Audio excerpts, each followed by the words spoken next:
Greetings YouTube. Today I'll be doing an answer video. I have a bunch of questions here and they are from a Tumblr I found, and the Tumblr is fortfox, and she describes herself as a French muse because, well, she is French. I can't tell you if she's an actual muse or not, but that's how she describes herself.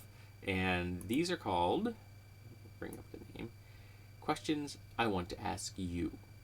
So essentially trying to turn the tables on the classic structure and getting answers from her audience. And so I'm going to answer these questions here. And of course, you are all welcome to answer them. Well, I've skimmed these, but I have not read them all. So some of these are going to be cold. Some of them I've thought about a little bit. So we'll see how it goes. Okay, 1. Tell me about the book you read or the film you watched and the moment that absolutely captivated you. And films, I can't say it's a specific moment, but it's a type of moment. And it's the moment where an actor conveys with their face and their face alone that something's changed. It can be a subtlety, it can be a loosening of muscles or a tightening of muscles. But just suddenly, there's a shift. That's important to me. As far as a book, there is a book called Agyar. Steve Bruce wrote it. It's my favorite vampire novel. And in it, there is a scene where the main character walks into a room and there's two people doing a drug deal. And he can't have them know where he is, that he is present in the same structure. So they need to die. And 1,000 comics and novels and films and television series have me prepared for what's coming next, for the fight scene. Except the next line, he's just standing over their corpses. There is no fight scene. They're just dead. Because they were no match for a vampire. None. They were just in the way. 2, do you think you're at all like your star sign? I actually know no details about my star sign, so I can't answer that question. 3, is there a painting out there that you can say is your favorite? Which one? I don't know if I can say I have a favorite. I'm a fan of Mondrian's work. The abstract, linear, black and white with splotches of color, with blocks of color. There's something about the sparseness about it, the simplicity of it, everything taken down to the very core of what an image can be. And in that regard, it's one of the reasons I like some Japanese paintings, and particularly in Japanese smithing, because all the lines are there that you need, and there are no lines that you don't. 4, do you have a favorite tree? Yes, it is near the airport, the Manchester-Boston airport, and it is my favorite tree. 5, what's your love language? How do you best express your love? How do you like to be shown that you are loved? I like to be touched. I like people to be kind to me, though it's very difficult for me. And at a time, it was almost impossible for me to take kindness. I've gotten better at it. As far as mine, I like to make sure people know I'm thinking about them. So it's small gestures, it's emails, it's notes, it's I buy things for them because these usually inexpensive things, because I'm a bargain hunter, because these things made me think of them at that moment. I want them to know that they're always in my thoughts. 6, what children's book left the strongest imprint on you? I would probably say James and the Giant Peach and Grover's There's a Monster at the Book, because I see both of them as ultimately about accepting oneself. 7, what book have you read that left the strongest idea of its world? Do you have a clear idea of its map? Some of the books that left the strongest impressions on me were based on ours. So, like the Horse Clan series, and some of the post-apocalyptic novels I've read. So this question really doesn't apply to me, I guess. Please recommend me the best love story that you know of. The best love story that I know of.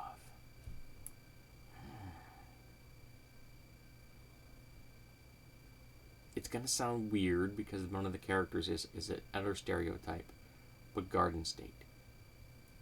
Because at the end, the main character doesn't go through the trope that he's been set up to go through. He breaks out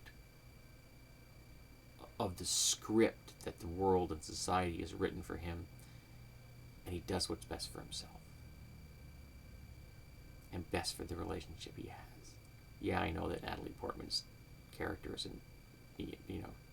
pixie girl, pixie dream girl, manic pixie dream girl, but that's beside the point. That fact that the character can break out of the script that was written for him and strike off into a new direction. It's about redemption. That's what matters.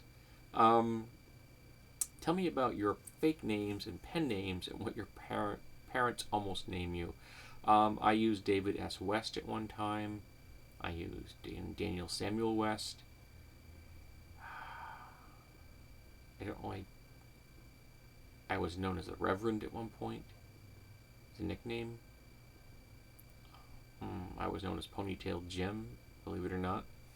And to the best of my knowledge, there wasn't any other options. My mother named me after one of her first fiancés, which my father didn't find out until I was 3, and it was a little too late to change my name. 10. What is your favorite thing in your neighborhood? The view from the top of the hill on Silly Road. What is the favorite thing in your... Okay, no, sorry. Tell me about the hottest thing someone has said to you. That would reveal far more about my sex life than I'm willing to discuss. 12. Would you rather the power of waterbending or shape-shifting? Shape-shifting, though that's very broad. I would like to know the more specifics, but still, waterbending has no attraction to me. So it would be some kind of shape-shifting, even if it was just within the human range, or I prefer to have more options. 13. If you had to have a quote tattooed on you, what would it be? Would it be? Compassion for yourself and others. 14. Tell me about the constellations you know. I don't know many, to be honest. I'll be completely blatant. Never much into stars when it came to looking at the night sky. I just like to look at the night sky. Would you grow in your orchard? That would be heirloom apples, because I eat a lot of apples, and I think heirloom varieties would be interesting. How do you want to paint your home one day? Well, see, the wall colors of my house are unimportant to me, and the outside is unimportant to me. I don't want it to leak, and that's about all I care about. So, the colors, other than that, I'm indifferent. 17. What is your Patronus? A bear. 18. Do you kiss the way you'd like to be kissed? That's a very strange question in my book, and I don't know how to answer it. 19. If someone offered to massage you, where would you source? Do you take your daily anger out on your body? Is your work physically difficult? My work causes lower back pain and stress under my right shoulder blade area.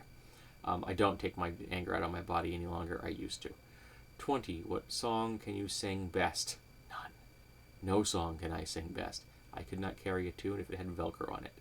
21. Do you have a favorite form of art? Yeah, that would probably be metal. Knives, to be specific. Are you kind to your books, or do you bring them everywhere and bend them and draw in them? I own books that are in almost near perfect condition because I take care of my books. They do get wear, but not because I'm hard on them. Do you have a favorite essay? Do you have a favorite subject you can tell me about? Don't think I have a favorite essay, but I have numerous subjects I can tell you about, and I do so on this channel regularly. What do you wish was taught in public education? Critical thinking, actual history, sex education. The list is really, really long. 25. The kettle is on. What sort of tea can I make you? I'm really fond of Twining's Irish breakfast tea or saffron tea, made with actual saffron. 26. Do you prefer Valentine's Day or Halloween? Halloween! I was married on Halloween. 27. Do you have a name for any spirituality you might have? Yes, I consider myself to be pagan. 28. Tell me about your scent memories. Oh, bread.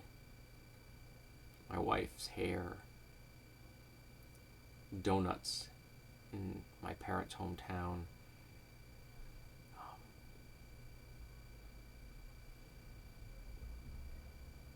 My cats. The good smells, not the bad.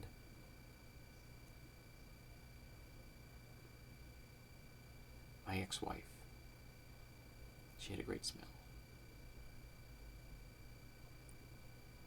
I pay attention to smells a lot.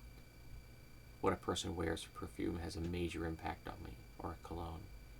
It's one of the reasons I despise tobacco so much. I've been able to tell a motor was going to burn out 3 days before it did. So I pay attention to my nose. So I have many memories about smell. 30. Can you live without the ocean? Well, in the sense that I don't have to visit it regularly. Yes, we can't live without the oceans. Our planet would be lifeless. But I don't need the ocean as much as some people do. 31. What do your hands look like? Do you read palms? Do you bite your nails? I do not bite my nails. In fact, I just did my nails, put a coat of lacquer on there. Well, they look like that.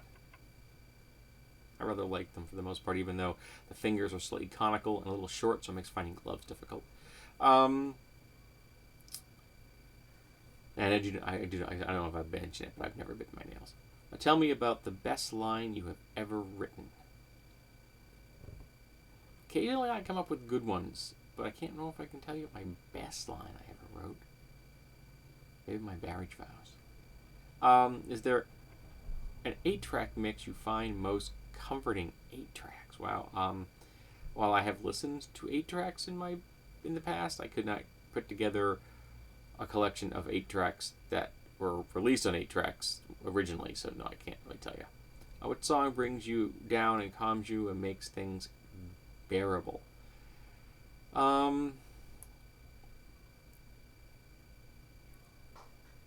I like story songs. I like songs that tell a tale. It's one of the reasons I like Steve Earle. I don't know if I have a particular song that brings me down, calms me down. I'm more likely to listen to like Tibetan bowls or something like that, like just trance or something, just that I find that modulation comforting. 35. What would you like in your garden? I'm not much of a gardener, so native plants, they don't really need a lot of tending. What would you ever keep? Bees or a garden? Do you compost? My wife has been trying to compost. She would like to garden more, and I have no dog in the fight of beekeeping, though I think bees are cool and we should probably have more of them. What traits do you admire most? Compassion, honesty, sincerity. I guess these are the ones I like the most. 38. What books have you meaning to read? I have an entire 6-foot bookshelf over there of books I have not read. That's a very big question. 39. Please recommend page poetry. I don't read a lot of poetry, and I haven't written any in a very, very long time. Maybe if I get really brave someday, I'll read some of it here on the internet. 40. Are you lonely? Do people check in on you? Are you all right? Not particularly lonely because I have my cats and my wife. And I have a number of friends here on the internet. I would prefer more friends than I have. I don't have a lot of people I hang out here in the meat space. I spend far more time with interacting with people digitally than physically. And I would like more of the physical variety, though having more of the digital variety would be nice as well. And I don't really talk to many people at work. I don't seem to be part of the social circles at work. I just do my job. 41. Are you pining for someone right now? I can't say I'm pining, as my wife is in the same building with me at the moment. And we were separated for like a day or so. I don't pine, but longer than a couple of days, and I do pine for my wife. 42. Do you keep track of the phases of the moon? Not religiously, dun-dun, but I do like to pay attention by looking in the sky and see what it looks like. Or she, because I do consider the moon to be a physical manifestation of my goddess. Do you know how to make a pie? Yes. Have you ever? I've helped make a pie. Do you have a favorite kind to eat? Yes. My wife makes a sugar-free apple pie with usually cranberries in it. I also am very fond of apple pies that have like a crumbled top as opposed to a dough top. Yeah, I'm a big pie fan. I really like pie. Are you kind to yourself? How do you treat yourself? Do you forgive yourself easily? I'm getting better at being kind to myself. I'm getting better at treating myself well. and I'm getting better at forgiving myself. So these are all works in progress. 45. Write me 5 positive affirmations, please. Write me 5 positive. You are worthy of the space you occupy. You are worth self-respect and respect. Your autonomy is inviolate. You have the right to free speech, but not necessarily a right to an audience. You are divine. Do you have a favorite planet? I'm really fond of Earth. Do you envy or covet the qualities of another star sign? Since I don't know them, no, and I'm not much of an envier or coveter at all, to tell you the truth. Tell me about your tattoos or scars. I really don't have any tattoos. I have no ink. Now scars, I've got a scar on my head from a mole. I've got a scar on my hand from a knife, self-inflicted. I've got scars on my face from a dog, scars on my back from surgery. Currently have a small scar on my leg because I still have stitches in it. All in told, I think I've got like 108 or 10 stitches in my life, so lots of stitches and the accompanying scars that go with them. As I'm a diabetic and 51, I tend to scar more easily. I have a scar on my left shin, for example, which is probably going to be there forever, and all I did was bang it with a concrete statue. I picked up a small concrete statue to get my leg with it because it was summertime, and I scarred really easily. I'm kind of used to it now. I just don't heal as quickly, and I scar more easily. So there will be more accumulations of scars in my life. And freckles, I don't really have freckles. And do you blush? Not to the best of my knowledge. I'd have to ask my wife about that, I guess. 49. What is the best walk you ever been on? How long was it? Were you sore after? Were you sad when you embarked?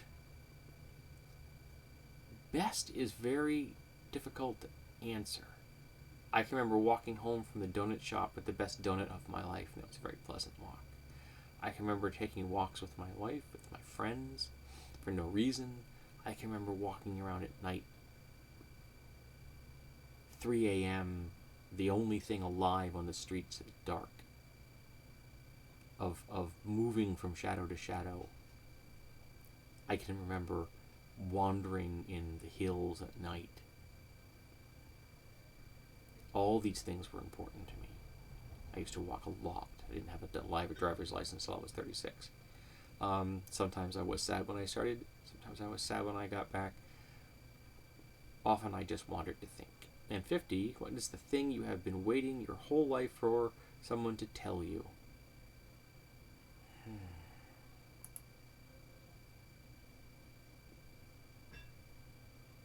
Life to tell me.